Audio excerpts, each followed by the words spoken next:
Okay, so I'm gonna tell you a story my granny told me last night when I was littler. Okay, you can do this, okay. King Tonberry and the Hateful Lion Boy. Once upon a time, a long time ago, in the kingdom of Sintra, we all lived in peace and prosperity. Life was easy for us, and technology was plentiful. We had moving sidewalks to take us wherever we wanted to go, and businesses and art, and Tonberries were safe and protected. Our great guardian Odin looked out on the city and cared for us.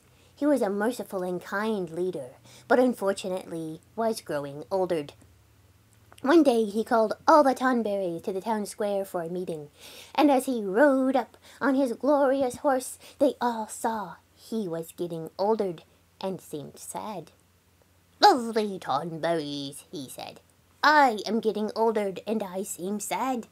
I don't have any children, and when I die, I fear you will be without, as it is I that have been providing you with food, water, and power to run this city, because I pay all the bills on time at the end of every month. I have decided to make one of you almost like me. He will be a king." All of the Tonberries were sad, but excited. What if they got chosen? Would they have a horse so they could ride so fast? So Odin just picked a Tonberry. He was the Tonberry in front of the crowd. He had pushed his way up there because he heard there would be free food after the meeting, and he wanted first dibs on the Cheetos. Odin bellowed, "You, Stephen Greenhead, you will be king!" And he raised his sword high into the air, and the people trembled. But instead of slicing him, 1, 2, he made Stephen really tall. Then, with that, Odin disappeared behind a puff of smoke, but the crowd could still see him slowly galloping away. The crowd was shocked, but happy. Stephen was a lumpy, nervous Tonberry and always had a messy cave, but he was a king, so there was a great celebration involving much eating of Cheetos, Doritos, and Mountain Dew. Then all the Tonberries and Odin worked together to build Stephen a castle just outside of town.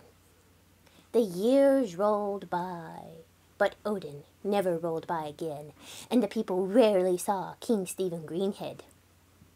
Finally, a little Tonberry, who was tired of the way Stephen never paid the power bill, started his week-long journey to Stephen's house to see what had happened. When he opened the door, he was shocked to see piles and piles of pots, kettles, bottles of bad wine, soccer balls, and an old tube television. The odor from the empty pizza boxes filled the air. "King Stephen!" shouted the boy, and he heard nothing but a faint rustling of potato chip bags. As the boy climbed the hill of TV guides, he saw the king. "Stephen," he said, "you haven't paid the power bill, the water bill, or the internet bill, and the sidewalks aren't moving, and we are hungry. But I see you live here in splendor. You have no idea how we are suffering out there." King Stephen began to cry. "Boy, there's nothing I can do. I'm too fat to leave my house, and even if I wanted to, the stack of Fingerhut catalogs blocked the way." The little Tonberry looked and saw that it was true. The large Naugahyde chair had grown sticky from years of Mountain Dew spills and probably other things, and though the boy used his little knife the best he could, King Stephen Greenhead could not be freed. Heartbroken, the little boy left the castle and began to undertake the long journey back to town. 7 days later, when he arrived near the village square, he heard shrieks and screams. He looked in terror as he saw a human with belts all over his butt slaughtering his people. And after each death, he heard the man counting out of his expressionless face. 15, 16, 17. The little Tonberry ran as fast as his no legs could carry him back to the king. 18, 19.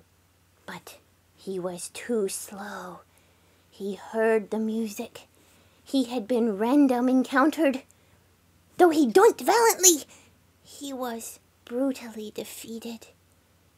20, said Belt-Butt. With his last breath, the little Tonberry looked up and saw what he never dreamed could happen. King Stephen Greenhead. The boy's little body rattled. Then he rested. But he knew if the king could make it out of his den of junk, then he could save the kingdom. The end. Well, I don't really think that's the end, because my papa said, that's not the end of the story. But if it ends mean, I don't want to hear the rest of it. I think probably that Belt-Buttman died on the first disc because my mom told me that karma is the way of life and Tonberries are all about great justice.